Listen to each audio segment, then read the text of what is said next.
This is Diana Sullivan in Austin, Texas.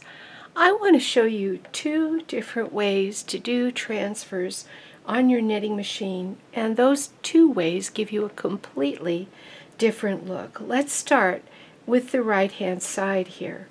Do you see how every 4 rows I have 2 stitches that go together and are knitted through by the row above, here, here, here, and up here?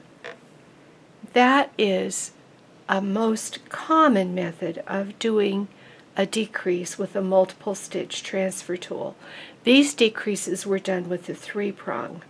So then you get these little 2 columns of stitches going together, and this kind of even a curved look as you go up, and you see this curving in here and then curving in here.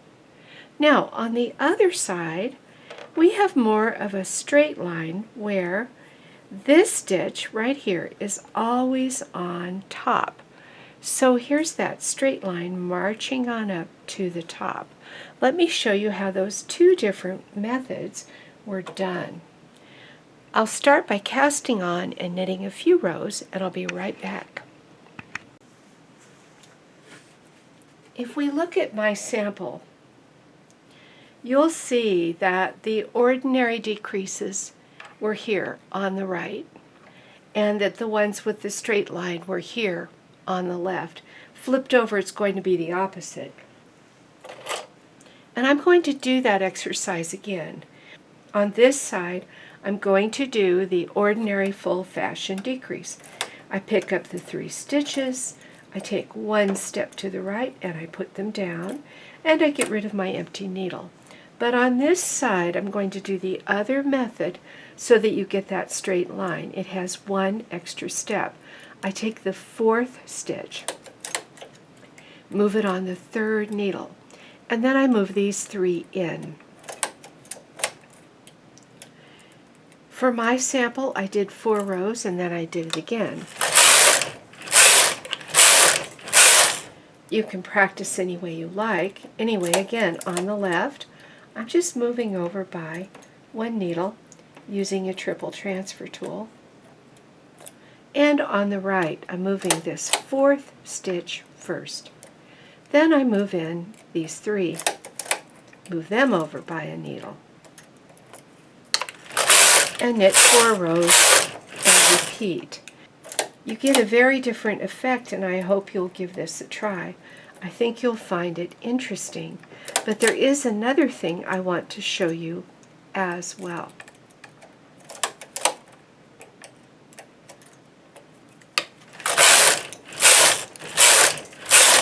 If you're doing eyelets, some kind of hand transferred lace, the usual procedure is to do this. You just move over by 1 step and you leave that an empty needle and work. The eyelet forms on the empty needle, and for this little exercise I'm just going to make 3 eyelets.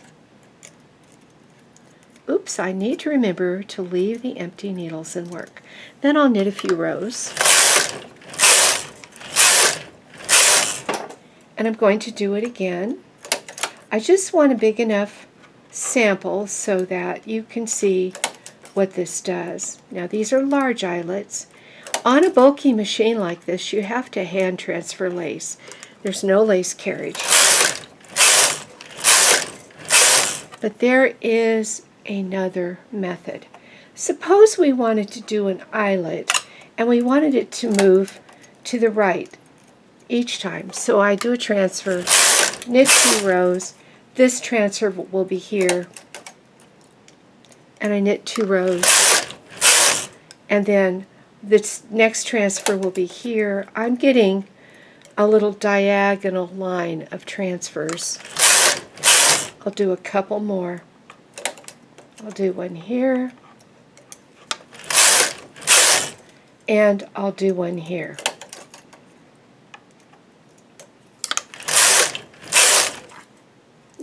One more. We'll get a nice big diagonal line of holes. But there is another way to do this. You might want this stitch to be behind this stitch. That would make this stitch be on top on the other side. So you would move this over, and then you would move them both to the right, like that. Now we want it here, so we will move this over, and then we will move both stitches over to the right, leaving that empty needle and work. And let's do it here. We're stacking from right to left and then putting the 2 stitches over to the right ones. This is going to give us an entirely different look. I'm running out of yarn. We'll see. I'll do a little more. I'll hand feed. And we'll do another one.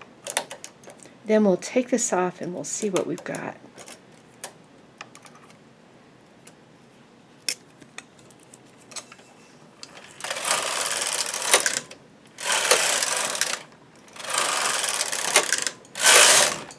Okay, now let's look at the sample that I just made, because I wanted you to be able to really see these subtle differences. Here was the ordinary full fashion decrease, which was done on the left. On the right, when you flip it over, and I just moved things over with this triple prong tool. And then here was the one where I got this row, this column I should say, of stitches to always be on top, forming a straight little line right there. And this time I had to move the 4th stitch outward and then move the 3 in, and I got that effect. Now here were my 2 rows with eyelets, and with the eyelets that directionality doesn't make much difference because they're isolated. But where we have eyelets arrayed in a diagonal line, this is the simple method where I just move 1 stitch over. Look at the effect on this side. Now, this is the method where I moved the stitch over and then moved them both. And it made this line, this very prominent ridge. And if you want that look, that is how you do that. You will see this when you are working hand-tooled lace in some of the magazines. Sometimes they want this, sometimes they want this. And they'll explain that in the patterns, but I wanted you to actually see it. If you like this content, please like and subscribe. That really does help me with the algorithm so that more people see machine knitting on YouTube.